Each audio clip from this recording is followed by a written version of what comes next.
A blessed, blessed Tuesday morning po sa bawat isa. Good morning, good morning, good morning. Mapagpalang umaga sa ating lahat ngayong araw ng Tuesday. At today is May 26. Ayan. At dito sa ating naumpisahang series na Youth in Action, tayo ay nasa day 23 pa lang. Pero ito ay dahil nga meron tayong mga araw na dalawa yung ating i-discuss. And since this is the last week, kasi tayo ay hanggang day 28 lamang, no? Pang 4 weeks lamang itong ating topic. Excited na tayo, no? Para sa dulo, no? Doon sa tinatawag nating championship, no? Yun yung last, no? Nitong ating Youth in Action. Dito tayo sa week 4, the championship mindset. Ayan. At bago tayo magsimula, tulad ng dati, tayo muna ay inimbitahan ko ang bawat isa sa inyo na yumuko muna at manalangin. Tayo po'y manalangin. Panginoon naming Diyos na makapangyarihan sa lahat, Ama, maraming salamat po ulit sa oras na ito, sa pagkakataon, Panginoon, na muli kami ay makapagbulay-bulay sa iyong banal na salita. Maraming salamat, Ama, sa biyaya, pagpapala, Panginoon, na patuloy mong pinagkakaloob sa amin, sa buong magdamag na pag-iingat mo sa amin at sa panibagong kalakasan na taglay namin. At Ama, sa pagpapatuloy namin sa aming gawain sa umagang ito, hinihiling namin ang iyong presensya, ang iyong gabay. Hinihiling namin, Panginoon, na gabayan mo po ang iyong lingkod na siyang gagamitin mo, Panginoon, para magbahagi ng iyong banal na salita. Kasiyahan mo po nawa ako ng iyong banal na Espiritu, Panginoon, at tulungan mong masabi ko, maibahagi kong iyong mga salita ng tama at may karunungan. Buksan mo rin po, Panginoon, ang puso at isipan ng bawat isa na nakakasama namin sa ganitong gawain, nanonood ng replay ng live na ito, na patuloy kang kumilos, Panginoon, sa aming mga buhay. Patuloy na magliwanag po nawa ang aming mga buhay, Panginoon, lalo't higit sa buhay ng aming mga anak, sa mga kabataan, Panginoon, na siyang gusto naming ma-mold, Panginoon, at patuloy na maging matagumpay na Kristiyano. Ama, patuloy din namin hinihiling ang iyong mapagpalang haplos at pagpapagaling sa iyong mga anak na dumaran sa mga pagkakasakit. At gayon din, Panginoon, ipagkaloob mo rin po nawa ang katagumpayan, Panginoon, sa mga pagsubok na pinagdaraanan ng iyong mga anak. Patuloy din namin hinihiling, Panginoon, ang pagpapatawad mo, ang paglinis mo sa aming puso at isipan, at gawin kami, Panginoon, laging katanggap-tanggap sa iyong banal na harapan. At muli, ang lahat ng ito'y dalangin namin sa matamis na pangalan ni Jesus. Amen. Amen. So, let's dive in dito sa ating topic, no? Heto na ang ating day 23, no? Sa ating topic na ito, alam natin, no, na kung kayo ay kasama natin, no, mula simula o nakakapakinig, no, dito sa ating topic, ang ating ginamit, no, na sample on analogy dito sa ating Youth in Action ay yung basketball game. Ayan. Kaya sa sports, no, ang pinaka magaling na player ay hindi yung laging mag-isang umaatake, no? Yung laging mag-isang tumatakbo papunta sa ring, no? Nagsushoot, no? Siya yung marunong tumingin sa paligid, no? Mag-assist na sa mga kasama. So ngayon dito sa ating topic, titignan natin yung kahalagahan ng passing the ball. Yan, tinatawag natin passing the ball sa ating komunidad o sa ating community. Ayan. So dito sa ating day 23, no, passing the ball, dito sa ating week 4, the championship mindset, the community impact. Ang ating scripture na pagbabatayan ay matatagpuan natin sa aklat ng Pilipos, kapitulo 2, versikulo 4. At ito po yung sinasabi: tignan ng bawat isa sa inyo hindi ang kaniyang sariling kapakanan, kundi ang sa kapakanan naman ng iba. So hindi lamang, no, sa kapakanan natin, kundi sa pangkalahatan, no, yung ating kapwa. Ayan, so amen. Napakagandang Bible verse na ating pagbabatayan sa umagang ito. Basbasan nawa ng Panginoong Diyos ang pagkabasa ng banal na kasulatan. At sa mensahe na na ito, no, sharing the spotlight to win together. Yan. May tinatawag na ball hug. Ayan, doon sa basketball, no? O madamot sa bola. Yan, ball hug o madamot sa bola, no?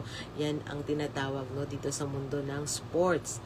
So, sila yung mga players na kahit triple, no? Triple na yung bantay, andyan na, magkabilaan na sa kanilang paligid, no? May bakanting kakampi naman, no? Na ready, na pwede niyang pagpasahan. Pero, ipipilit pa rin na itira yung bola para yung puntos, no? Mapunta sa kanya. At hindi lang yon, yung papuri ng audience sa kanya lang. So, yung ganyang uri ng laro ay pwedeng makapagpanalo ng isang beses, pero hinding-hindi, no, makakakuha ng championship. Ang tunay na kampyon ay master sa sining ng pagpasa o pag-relay, pag-transfer. Alam niya na ang assist, no, ay kasing halaga ng mismong score. Yan. So, bilang youth in action, habang pinapalawak natin ang ating impluwensya sa labas, no, sa kapaligiran natin, gayon din sa ating tahanan, sa paaralan, no, o patungo dito sa community o sa simbahan, no, kailangan nating burahin ang ugali ng pagiging madamot. Ang pagiging influencer ay hindi tungkol sa kung paano natin gagawing sikat yung ating sarili o kung paano tayo laging bida. No, ito ay tungkol sa kung paano natin gagamitin ang ating posisyon o talento para iangat ang tungkulin ng iba. Yan, o para iangat yung iba, no? O para iangat o tulungan, no, yung iba nating mga kasamahan. So dito naman, no, para sa ating mga youth, huwag mong solohin ang spotlight. Kung bibigyan ka ni Lord ng talino, hindi sa pag-aaral, huwag kang mag-atubili, ano, na tumulong o mag-share ng notes mo, no? Pero iba yung magpakopya, no? Syempre, huwag kang magpapakopya kasi during exam bawal na yon.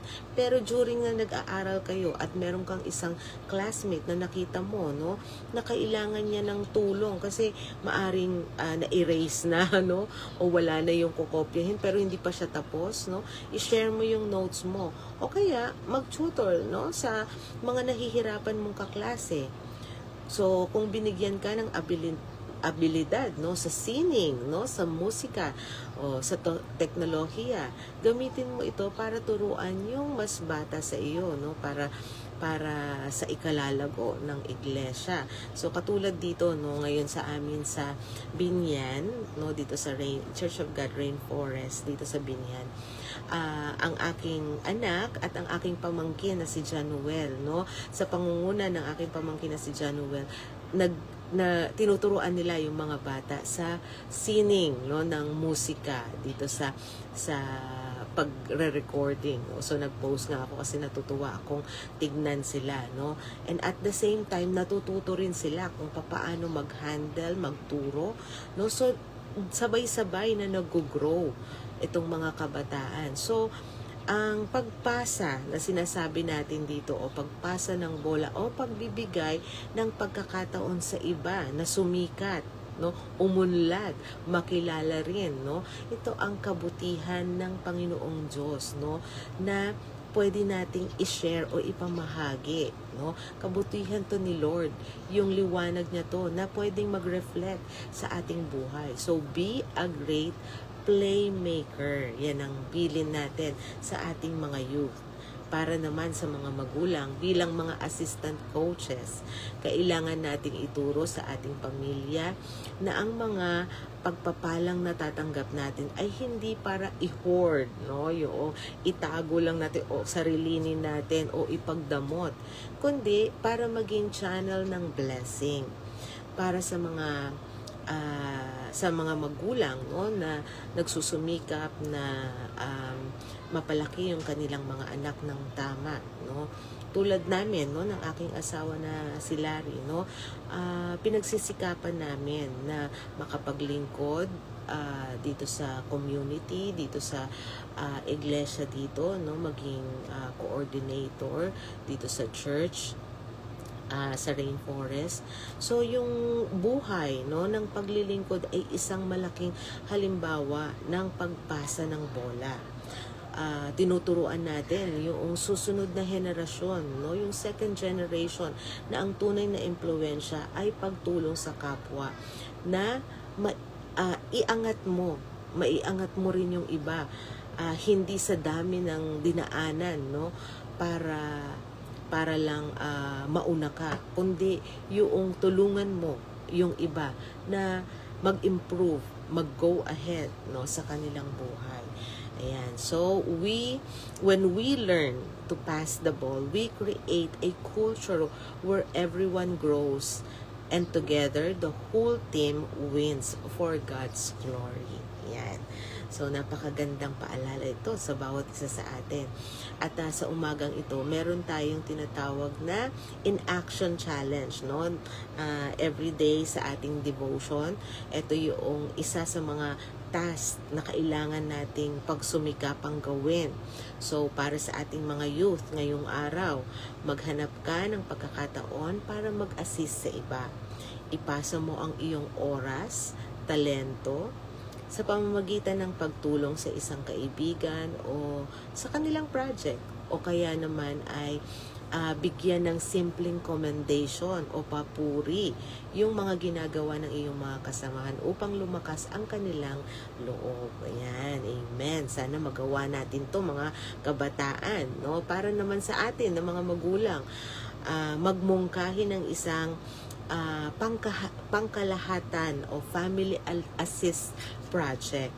Maaaring mag-pack ng simpleng merienda para sa mga utility workers sa inyong subdivision, sa barangay, no? Yung ating mga security guard dyan, yung ating mga tagalinis sa community, o kaya mag-share ng groceries, no?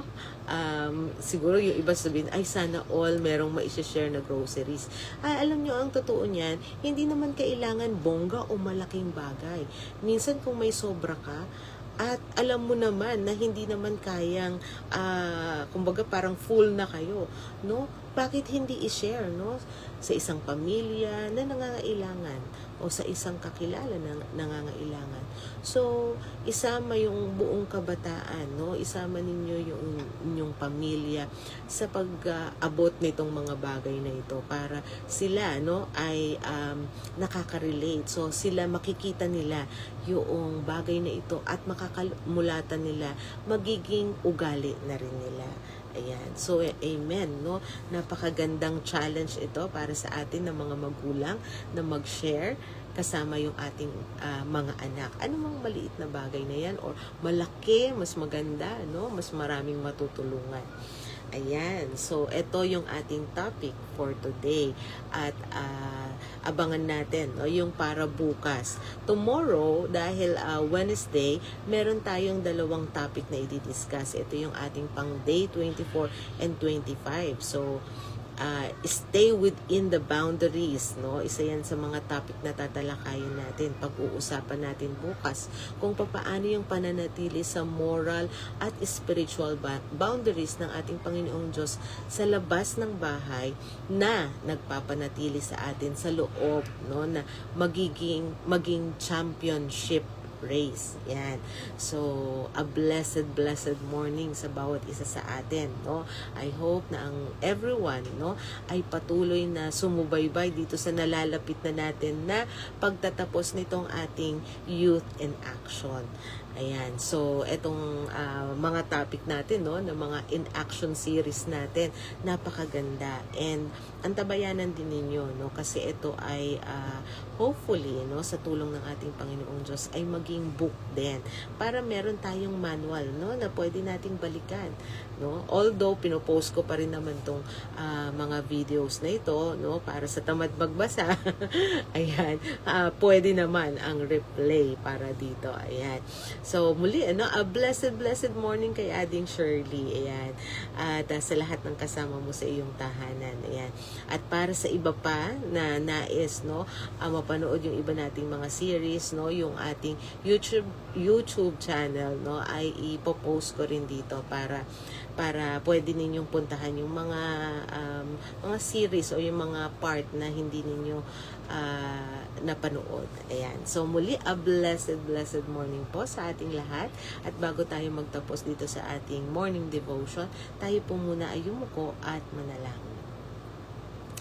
Ama naming Diyos na makapangyarihan sa lahat, maraming salamat po, Ama, sa napakagandang lesson na pinagkaloob mo sa amin, sa pagpapaalala mo sa amin na hindi namin dapat sarilinin ang mga talento na meron kami, hindi dapat sarilinin ng aming mga anak ang mga talentong ito, at kami bilang mga magulang ay tulungan mo rin, Panginoon, na makapag-set ng example na nag-share ng aming mga blessings sa iba, at tulungan mo, Panginoon, na makamulatan ng aming mga anak ang mga magagandang gawain na ito, Panginoon, na siyang kanilang patuloy na lalakaran, patuloy na gagawin, at patuloy na ibibigay din, itatransfer din sa mga susunod pang henerasyon.